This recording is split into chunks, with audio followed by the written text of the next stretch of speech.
आपको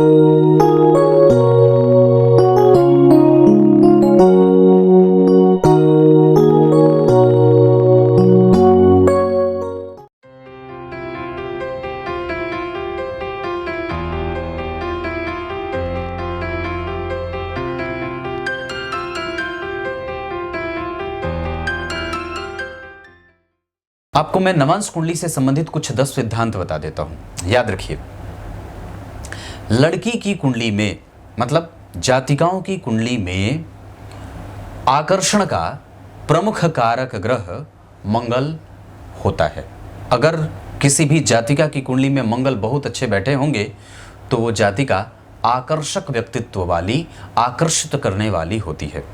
वहीं अगर पुरुष जातक की बात करेंगे तो पुरुष जातक की कुंडली में शुक्र प्रबल आकर्षण का केंद्र बनता है। ये पहली बात है। नवांश कुंडली के दूसरे सिद्धांत में ये बात आती है कि अगर लग्न कुंडली में जो सप्तम भाव का अधिपति लड़के की कुंडली में है, वो नवांश कुंडली में लड़की की कुंडली में या तो केंद्र में बैठा होना चाहिए या त्रिकोण में बैठना चाहिए। ये दूसरा सिद्धांत है। तीसरा सिद्धांत ये कहता है कि लग्न कुंडली में या नवांश कुंडली में लड़की की कुंडली के सप्तम भाव के अधिपति या तो केंद्र में बैठे हों या त्रिकोण में बैठे हों या दसम स्थान में बैठे हों।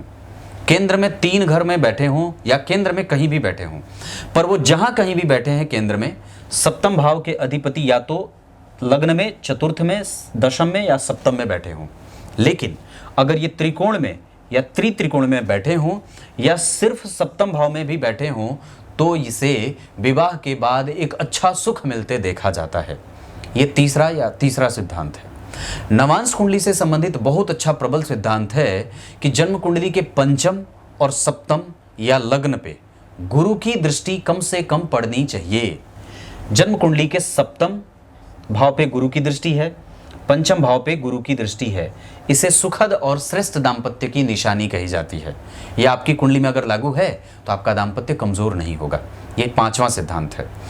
नवांश कुंडली के 6ठे सिद्धांत के अंतर्गत अगर जन्म कुंडली के नवांश चैप्टर में दूसरा भाव बलवान होगा, जैसे कि यहाँ है, क्योंकि द्वितीयेश इस कुंडली के लिए सामान्य परिणाम देते हुए चतुर्थ भाव में बैठ रहे हैं, किसी पापक ग्रह से दृष्ट नहीं है, लेकिन दूसरा भाव बलवान होगा।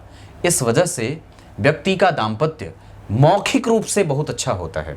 वो दोनों एक दूसरे के लिए संबंधों में अच्छे और विकसित संबंधों को पुनर्परिभाषित करके या किसी भी तरीके से उसको प्रतिष्ठित करते रहते हैं। खराब होने के बाद भी दोनों की कोशिश रहती है कि नहीं, विवाह अच्छे से चलाया जाए।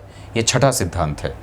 नवांश कुंडली के 7वें सिद्धांत में ये बात आती है कि अगर नवांश कुंडली के भाग्य भाव में 2 शुभग्रह बैठे हों, नवांश कुंडली के भाग्य भाव में 2 शुभग्रह बैठे हों या वहां कोई शत्रु ग्रह ना बैठा हो, जैसे यहाँ पे एक शत्रु ग्रह बैठ गया है, इस वजह से आपसी कम्युनिकेशन या आपसी तालमेल कई बार बातचीत के बंद होने का प्रमाण दे देता है, या कई बार जब बातचीत बंद हो जाए तो दोबारा चालू होने में दिक्कत होती है।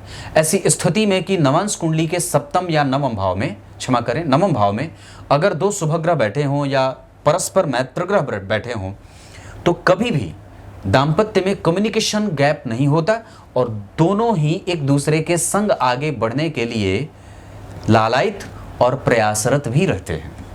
ये 7वां या 8वां सिद्धांत है। नवांश कुंडली के सप्तम भाव की स्थिति में अगर राहु, मंगल, शनि बैठे हों या सप्तमेश अगर जन्म कुंडली के कारक ग्रह से या गुरु से दृष्ट न हो तो दाम्पत्य खराब बीतता है। जबकि यहाँ पे सप्तमेश भाग्य भाव के अधिपति के संग द्वितीय भाव में बैठे हैं, इस वजह से दाम्पत्य सुखद होगा। ये नवांश कुंडली के प्रमुख सूत्र थे जो आपको जानने के लिए बेहद आवश्यक होते हैं। तब तक के लिए बहुत बहुत नमस्कार।